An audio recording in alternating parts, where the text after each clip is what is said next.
En 1962, le Rwanda a accédé à l'indépendance avec Kigali, la capitale.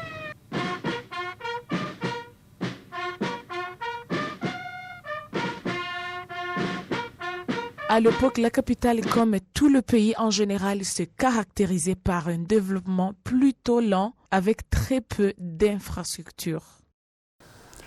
Mu by'ukuri imihanda yari ihari ariko yari imihanda y'ibitaka nta kaburimbo yari irimo ariko urebye nk'umu.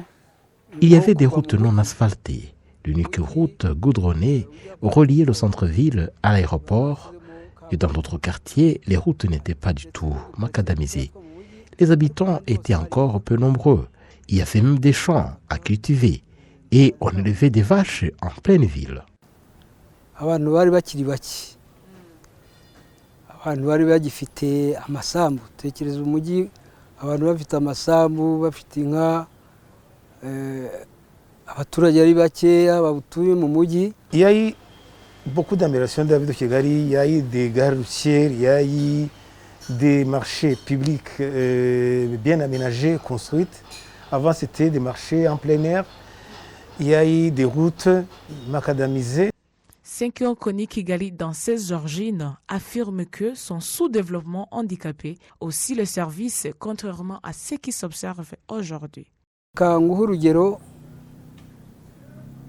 nko kuza Kigali tuvuge vuye mu ntara byari ibibazo bikomeye.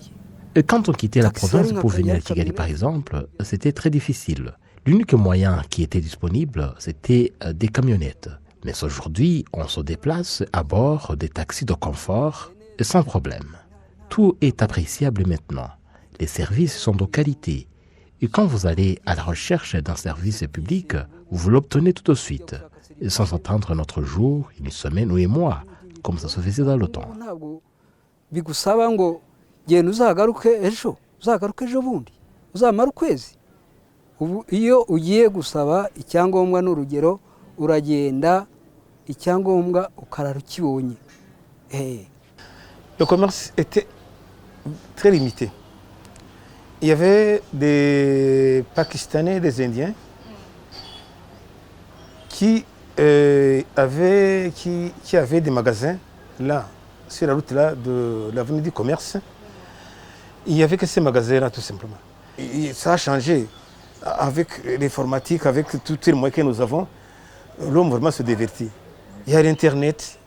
Si tu ne vois pas la télévision, tu vas sur YouTube. Ce n'est pas comparable avec ce que nous avions dans les années 90. De nos jours, Kigali brille aussi par sa propreté. Tous les axes routiers de la capitale sont toujours nettoyés. Cette image qu'offre la capitale rwandaise aujourd'hui est plutôt le résultat des efforts déployés par les autorités rwandaises dans ces 27 dernières années. Urugero nariha ni nka 98%. Je dirais que depuis 1994, le Rwanda a évolué à plus de 98%. Il est difficile de comparer Kigali aujourd'hui et à l'époque. La différence est tellement grande, que ce soit dans l'habitat ou dans les infrastructures. Les changements sont vraiment remarquables. Haba mu rwego rw'ibikorwa remezo ni ukuvuga ngo mbese itandukaniro rirahari rinini cyane. L'hygiène s'est améliorée. Aussi, au niveau de l'habillement, ça a changé. Il y avait des gens qui s'habillaient avec des habits sales. Avoir du savon pour les gens sur les collines, c'était difficile. Alors ils s'habillaient, ils ont un pantalon, une chemise pendant 3 semaines, 1 mois, 2 mois. En tout cas, ça a changé. Le Rwandais de Kigali est propre. Des constructions modernes qui se multiplient de plus en plus embellissent aussi la ville de Kigali rythmant, ainsi la croissance économique spectaculaire du pays. On ne peut pas parler de nouveautés dans la ville de Kigali et oublier de telles productions artistiques qui ne sont pas là seulement pour embellir la ville, mais aussi pour vanter la culture du pays. Et bien sûr, qui fait la fierté de fils et filles du pays. Alice Matinzo à Kigali, la capitale rwandaise.